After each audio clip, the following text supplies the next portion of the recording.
With Russia defeated and the Americans yet to arrive in huge numbers, Germany had a window to win the war, since they could now divert all troops to fight France and Britain on the Western Front.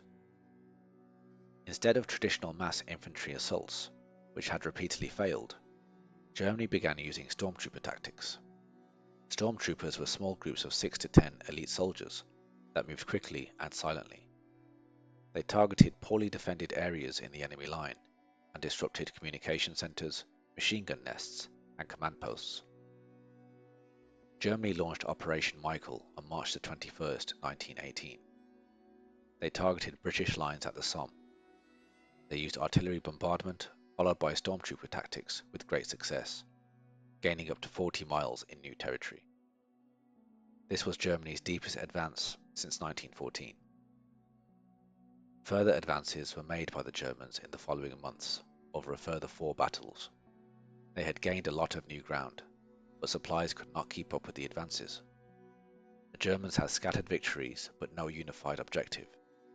They had hoped that these victories would be enough to force France or Britain to surrender before the Americans arrived in numbers, but time was running out. Germany's 1918 spring offensive was a final roll of the dice, but while the generals agreed on the need to win quickly, they could not agree on how. Instead of one knockout blow, they launched 5 scattered offensives, and though each struck hard, none struck deep enough to force a surrender.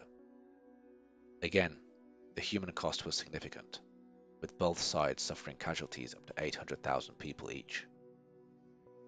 American troops had already begun arriving in France in early 1918.